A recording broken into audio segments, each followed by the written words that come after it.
Hello, everyone. How are we all feeling after the result against Bayern Munich last night? Bit of a mad game on it, to be honest. A lot of bones to pick from that. And of course, with every live game that we have, we always do a pros and cons from that game, what we can take out of it, the negatives and the positives, effectively. And with yesterday's game being so kind of, I don't know what the perfect word is to describe it. Just mad, wasn't it? It was crazy. It was a bit here, there, everywhere. We got back in it. We didn't get back in it. We did it again, and then they scored again. Certain individuals I was slightly worried about collectively, defensively, and there's a couple of issues there. But I'm going to dive into all that. And as always, with the pros and cons with the game, I always start with the negatives and try to end on a positive. And I think, judging from last night, everything that I saw, the main talking point for me personally was Christian Eriksen is not an 8. He is not an 8.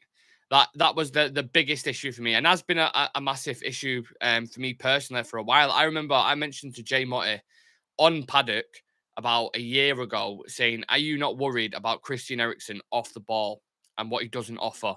Because his lack of physicality, strength, positioning, marking in defensive transitions is costing us so many goals. If you go back over the past couple of weeks and watch what type of goals we've conceded, it's from midfielders, not it's from the pivots, basically, not marking or not tracking runners into the box or switching off, and then they go and score.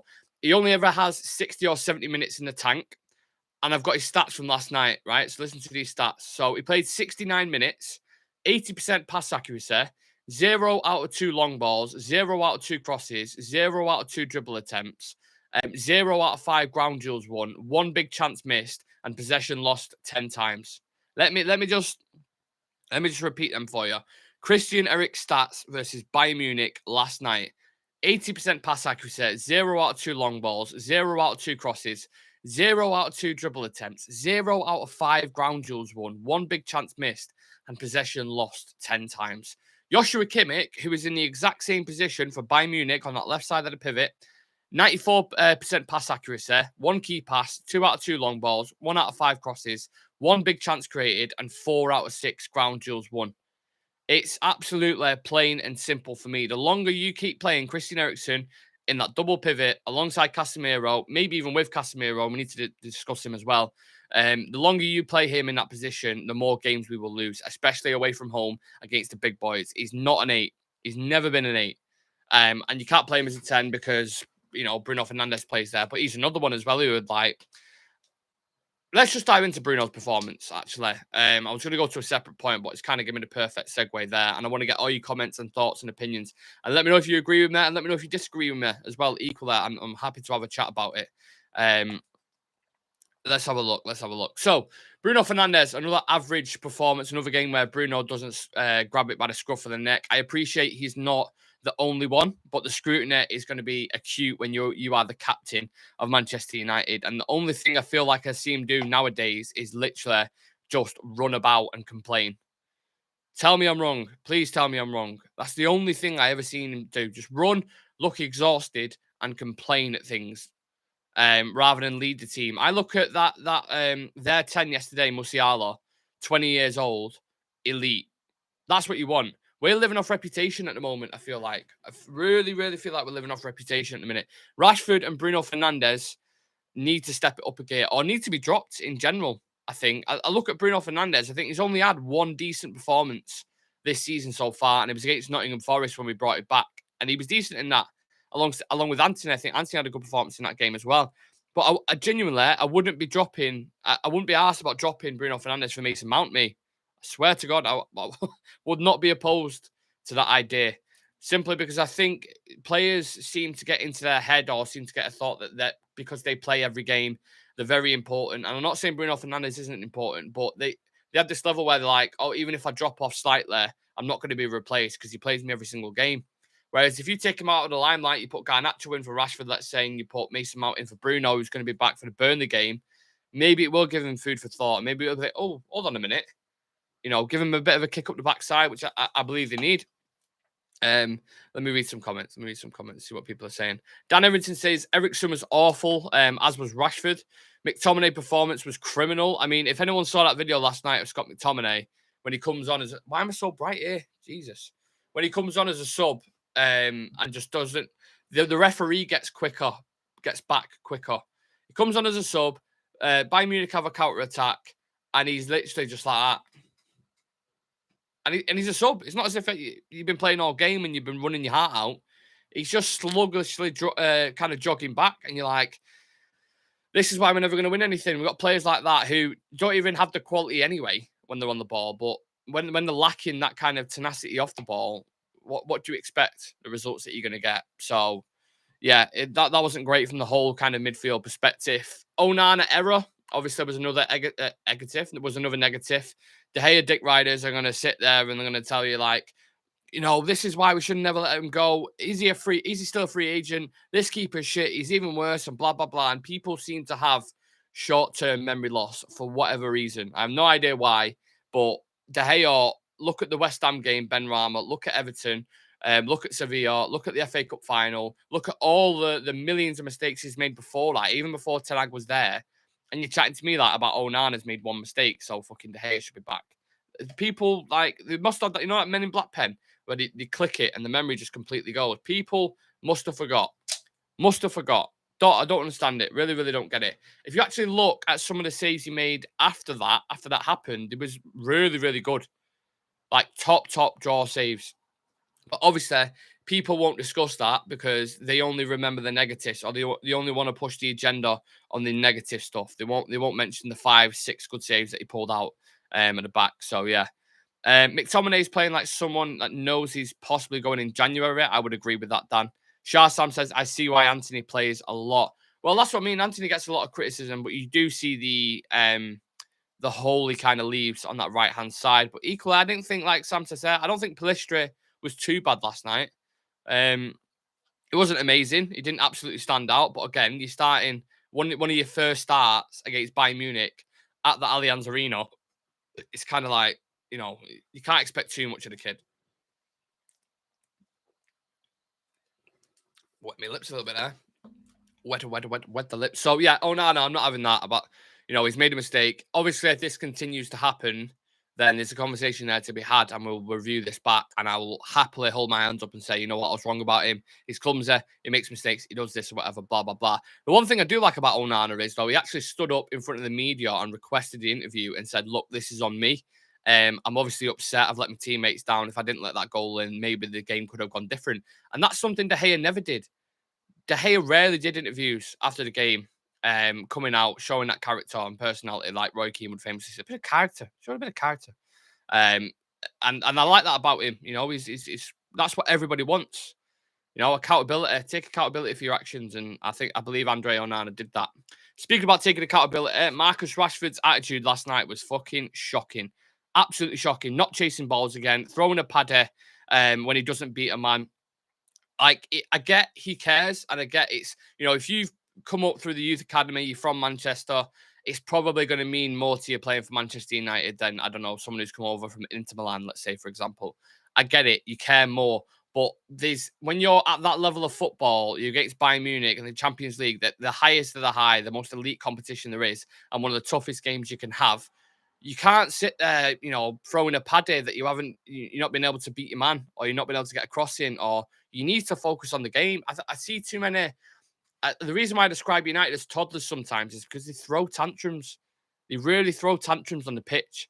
And that has a knock-on effect when your best players are doing that. The rest of the players that are around him, like Pellistri, let's say, for example, first start, and he's watching Rashford do that. And it's like, you're not really setting an example there, are you? Like I said before, I would happily drop both Rashford and Bruno. Might be detrimental to the team, I don't know. But I would happily drop him, bring Garnacho in, and them two, him and Bruno, need a massive kick up the arse. Because Rashford, yes, was fantastic last season, but I even said when the season ended, he is a purple patch player. He will be world-class for 6 months, and then he'll go missing for 6 months equally. Bruno Fernandes, for me, honestly, as rarely, 90% of the time, never turned up in big away games. Wasn't good against Arsenal, wasn't good against Tottenham, wasn't good against Bayern Munich last night, in my opinion. I mean, he tried, he did some things that were okay, but you can't tell me that's a captain's performance to Manchester United. You really, really can't. And I'm not even trying to give Bruno shit, because I really like Bruno Fernandes and I love Rashford. But you have to start asking questions when you're seeing consistent performances like this. You really, really do. Another negative I wanted to discuss, another 4 goals conceded. So after 6 games so far, we've won 2, lost 4, conceded 14 fucking goals and scored 9. We've conceded 14 goals in 6 games. That is crazy. That's over 2 goals a game that we are leaking in. And I don't understand how we're going from the most clean sheets in the Premier League last season to this. Because the defence was so settled last year. Obviously, now you've got 3 of the main defence missing. You've got Varane, Shaw, and Wan-Bissaka missing. But you've still got players in there who are capable. Lindelof, Lisandro Martinez, Diego Dalot, and Reguilon, who was actually fantastic. Who again I want to discuss about. But that obviously 3 of the back 4 are missing, so that's obviously huge. But it's no excuse for conceding that many goals. I think that's more in the midfield, to be honest. A lot of it. There was bits yesterday where the defense could have been better. Sandro could have pushed out and stuff like that. But look at all of our goals. We're all from midfield, not tracking men. Casemiro was way off it. Christian Eriksen shouldn't even be in that team. Should never be playing, to be honest with you. And maybe there is some form of, kind of miscommunication because Reguilon, again, is the second time he's ever played with the squad. Dalot hasn't been playing at right back frequently. Lindelof has only just come into it as well for the past couple of games. So I get there's probably rustiness there. There's lack of communication. Onana's a new goalkeeper. So that back line never played together before. There's going to be a few cobwebs there and shaky times. But look, there's no excuses. Again, you have to go in there and you have to win the game. City rotate. They look fine. If Arsenal rotate, they look fine. Arsenal, what score did they win last night? 4-1, was it? Didn't they smash PSV? Obviously a different kind of opposition, but first time back in the Champions League, and they smash PSV. Dave Wilson says midfield is the problem area. Eriksen seems to be a passenger at the minute, and I think it's affecting Casemiro and Rabat. Needs to start on Sunday. If not, give McTominay a goal beside him. I mean, even Scott McTominay, though, in that game yesterday where he's not tracking the man back, the referee's quicker than him. Disgraceful. Absolutely disgraceful. Eriksen shouldn't be starting. I'm hoping Amrabat's available for Burnley. Burnley haven't picked up a point. They've only picked up 1 point, against Nottingham Forest. Aside from that, they haven't got any points at all. So they will be desperate for 3 points. They'll be scrapping for it. You've got the narrative with Vincent Kompany there at Burnley, ex-City player. The whole thing, you can just see it. It's away at Turf Moor as well, I believe. So teams turn up when United are in town, and I'm worried about that Burnley game. Honestly, I sound stupid because Burnley have been shit all season, but it's the typical thing for United to do. The last negative I want to discuss, Casemiro. I saw Goldbridge last night on the United stand and a few other people saying he played fantastic. I don't know what they're watching. I don't know what football they're watching. For me, I see him get pickpocketed way too many times on the ball too often. He's still in La Liga mode. He's too slow. Yes, he scored 2 goals yesterday, but that doesn't sugarcoat how bad he was for me, the performance. He's dropped off the face of a cliff. And maybe the points I made about Christian Eriksen and what he's not bringing and Casemiro having to cover up more ground, maybe that hinders on it. But we had that midfield last season and we was controlling games and dominating games and doing pretty well. Obviously, in the away games, it was slightly different. But Casemiro has really, really dropped off. And I think with the players that are coming back with Kobe Mainu, Mason Mount, Amrabat, I think there is options to rotate in that midfield. I really, really do. I can't keep seeing these 2 midfield players together in these games. I really, really don't want to see it. Carl Gibbs says there, Casemiro looked better yesterday. Legs seem to be coming slightly better. I would agree with that, but he's not at the level he was last season. I think we can all agree on that. He weren't the level that he was last season. You're missing Fred. Casemiro the scapegoat, but compared to Partey and Rodri last season. Yeah, times move on, mate. Last season he was one of the best DMs on the planet. This season he started shit. People, fucking hell, you're going to go back 10 years and say, oh, you were saying he was good then. Like, football moves on, mate. That's how it works. But yeah, he's maybe it is the case of he needs Amrabat next to him. He might look a bit different. We'll have to see that. But like I said before, we are having too many runners through the middle, and that was evident from the Wolves game. You had Cunha and Sarabia, who was causing absolute havoc in the first game of the season. Against Tottenham, Basuma and Sarr were running riot against us. Even Nottingham Forest, their first goal, counter-attack straight through the middle. Maybe that was a little bit on Wan-Bissaka, though. Arsenal goals, runners, Ødegaard. It's just marking. When the marking has basically cost us about 10 goals. Others have been from set pieces and other little things. Shocking, absolutely shocking. So they're the negatives. If I've missed any, please do get them in the comments. If you have any pros or cons, get them in the comment section. I'll read them out and I'll definitely discuss them. On to positives, because that's what I'll end with. I always want to end with. Reguilon, the best player again. Tell me I'm lying, or at least one of the best players. I think he's surprised so many people with his performances since he's come in. You look at the deal, it's a player who doesn't get in Spurs size. You got Ben Davis fucking playing ahead of him. He only played like 11 games for Atletico Madrid on loan when he was there. He was regarded pretty much as an outcast. When we went and got him, a lot of people weren't happy with it. But his output, his work rate, attacking style, tenacity, I thought really, really impressive. He provides that kind of overlapping run and assistance for Rashford, which for whatever reason we haven't seen a lot of from other players. Might leave gaps in behind. There was a couple of times when that happened, but I thought Serge Reguilon's been really, really good. Maybe when Luke Shaw comes back, it might be not worrying because I don't know how long Malassi is going to be out for. But I think for a 6-month spell, if we can keep him until December, January, and then he goes back, I'm absolutely happy with that loan. I think successful so far. It's weird how the new players have been the better players. I think Rasmus was one of the better players last night. He weren't amazing. He was okay. Got his goal, of course, which I'll discuss shortly. Reguilon, again, was decent. So the new lads are playing better than the ones that have been there for a while, which tells you everything you need to know about Manchester United at the minute. Maybe when Shaw comes back, he'll play at centre-back. You push Reguilon out to the left still, and he still plays there. I don't know. I don't know what's going to happen. And the amount of chops and changes United could potentially have this season could be a bit mental. God knows what our starting 11 is going to look like towards the end. So, yeah.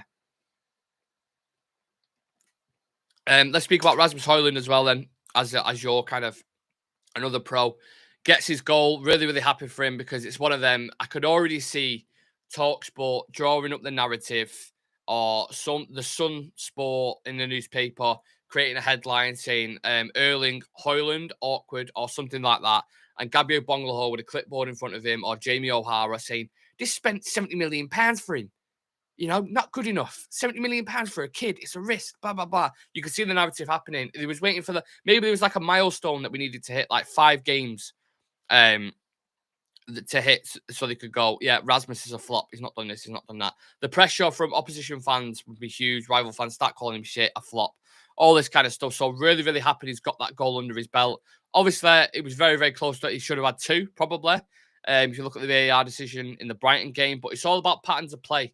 Again, I spoke before about the defence only playing together for the first time. That's the first time the front 3 have played together. Pellistri, Rashford and Højlund. Only the second time Rashford's played with Højlund as well.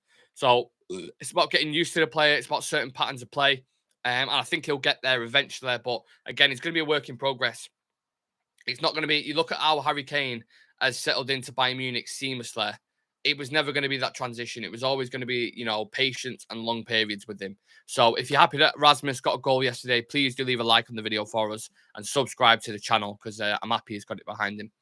Dave Wilson says, Jamie O'Hara can't talk about anyone. He failed at Billicaray, whoever that is. Never heard of him. That says everything. The goal is terrible. I've been saying this, but no one would listen. Dropping. Only way he's going to learn to improve. I mean, he made one mistake, Vince, and that's a bit harsh, to be honest with you. De Gea made 1 million. And everyone was still behind him. So I think he deserves a bit more support than that, in my opinion. I'd like to see Mainu play alongside Casemiro. I wouldn't be opposed to that. To be fair, the decline in Eriksen is really quick and hampering the team. Eriksen shouldn't play there. Should not play there. The first 6 months when he signed, looked decent. Breath of fresh air, creativity was fantastic.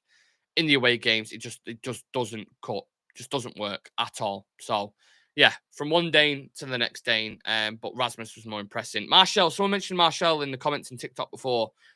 I actually thought it felt like the 1920 Martial was back in full flow last night when he came on. A lot of people in the comments when he was being subbed was like, fuck's sake, here he goes again. I bet he's not got a drop of sweat on his head, blah, blah, blah, and all this kind of stuff. But when he came on, he was skinning the Bayern defenders, left, right, centre, linking up with Rashford, some nice combinational play. He actually changed the game. After he came on, we scored 2 goals. I don't think that was a coincidence. He was involved in the first one, the Casemiro goal, which was probably our best goal, if we're being completely honest. Like all the link-up play and Casemiro squeezing it in like that, I thought it was decent. I thought he was good when he came on, but can he consistently perform like that? That's the question with Martial. Is he only going to have these brief 20-minute cameos? Because if so, it's kind of like it's pointless having him there, really, isn't it? Maybe we will only just use him as a sub this season. And obviously Rasmus is going to be the main number 9, isn't it? Shah Sam says, 1 down, 29 more to come for Rasmus this season. Well, yeah, hopefully. One can only hope. Sal is saying Erik Ten Hag out. He doesn't have a clue. Do you want to expand on that point? I'll happily discuss it. Eriksen has never been an 8, like a hot knife through butter with him in midfield. Absolutely 94 KSP. I tend to agree with that. I do think yesterday is like a general kind of overall thought. I did think we showed a bit more fight last night. Each time we went down, we rolled our sleeves back up, got back into it. I mentioned McTominay before, though. Completely different planet. I don't know what he's doing. He definitely looks like a player who needs to move. Didn't have the fight in him. But I thought other players in the team did. To keep going down and getting a goal back, people will be like, that's a bit defeatist attitude. It's not. It's good. If you look at the past few games when we've gone down, there's been no reaction whatsoever. So there was a slight bit of a reaction from the boys last night. I could see the application of some players is good. They work hard off the ball, but we can't afford any slackers in this team, like your McTominays, like Rashford at times, who's just a little bit lazy and has been criticised of that numerous times. So, yeah, I'm noticing it. I'm watching individuals who aren't applying themselves properly, and I think it's time for some people to be dropped. And with that in mind, you have the next game. So, Varane, Mount, and Amrabat are set to be back for Burnley. So that's good. Varane was one of our best players at the start of the season, one of the most in form. Obviously, was the only goal scorer in the Wolves game as well. So his absence is a massive hole in that team. He'll come back in for Lindelof. Leader, top-level centre-back. For reasons I mentioned before, I would genuinely consider dropping Bruno Fernandes for Mason Mount. People call me an idiot, whatever one. I don't care. I would consider dropping him at the minute because I don't think Bruno Fernandes has been good. Just because he's got the captain's armband and he's got a certain reputation, people will tell you different. But that's just my personal opinion. Don't have to agree with it. You know, I might be in the minority, but I stand firm on that opinion. So it is what it is. Amrabat alone definitely has to come in for Christian Eriksen. Please pray to God he has to come in for Christian Eriksen. Do not keep playing in there. When he comes in, I think you might see an upbeat in Casemiro. He'll have a partner who is switched on defensively.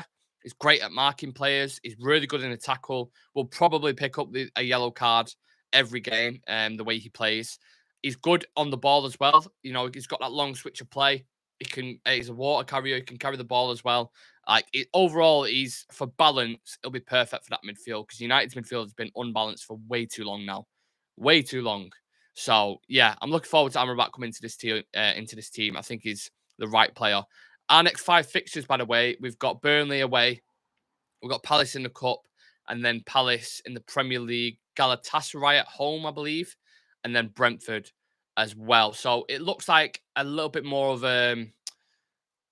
what's the word that I'm looking for? A bit of an easier run, let's say. It might be my final words, but now is the opportunity to get a reaction out of the team, get some wins on the board. You know, win the next 4 out of 5, let's say, for example, even if you draw 1. Now's the opportunity to go and do that. Because if you lose to Burnley on Saturday night, I mean, it's going to be absolute flames everywhere in it from the fan base, from opposition, including myself. You can't lose to Burnley on Saturday night. They've got 1 point all season against Nottingham Forest. So if we lose that game, it will be an absolute disaster, in my opinion. So please, we need a reaction. We need to go on a run. We need to start getting wins under our belts, and we need to start getting players back into the team, playing fluently, getting used to each other's patterns of play, chemistry in the side. You know, if we were thinking about starting 11 now, just based off form, we need Varane back in the side. We probably need Wan-Bissaka back in the team. Reguilon, I'm okay with. He's been okay. Lisandro Martinez has been shit. He was a little bit better last night. He's shown his technical capabilities, I thought. There was a period where he's being pressed. He beats 2 man and does a bit of like a Maradona spin. But really, apart from that, there was certain things defensively where he hasn't been on it. And I don't know why. Because last season, he was fantastic. So, yeah, I don't know. There's a few cobwebs we need to address there. I think Lisandro having Varane back alongside him would be great. If you could bring Amrabat into the midfield alongside Casemiro, I would probably drop Bruno for Mount, and I would we need the right wing. We need Anthony back.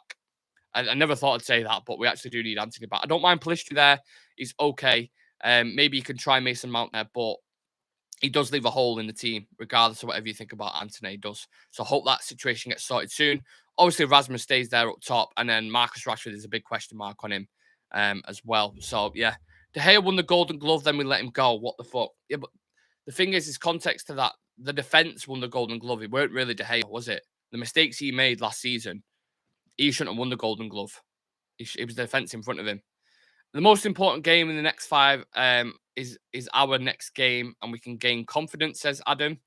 Bayern didn't get out of second gear. TikTok is full of dickheads. Oh, yeah, no, I'm fully aware of that. But fine, bring him in. I'm happy to debate it. You know what I mean? Dan Errington says, I think that was the most one-sided 4-3 you could get. I think the main reason we scored 2 was because Bayern had taken off a player. Yeah, I think it was sugar-coated a little bit, wasn't it, the 4-3?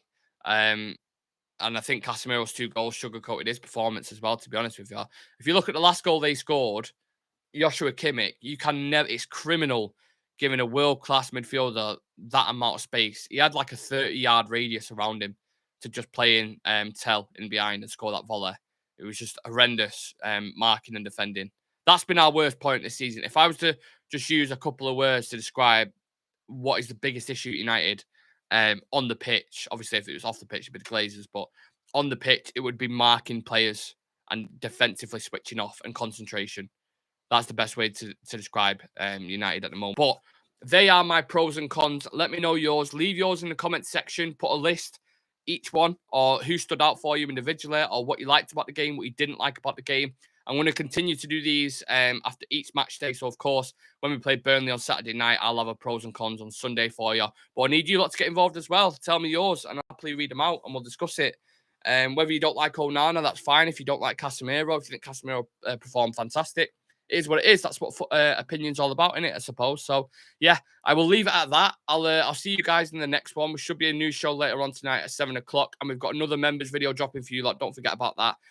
A reaction to viral tweets after the game. So, yeah, keep an eye out for that. There's some from Goldbridge, Gary Neville, a couple of, and that'll be dropping shortly. So, take care, everyone. Leave a like on the video for us if you can. Subscribe to Real Red Talk. The link is in the bio for people on TikTok. And I'll see you guys in the next one. Peace.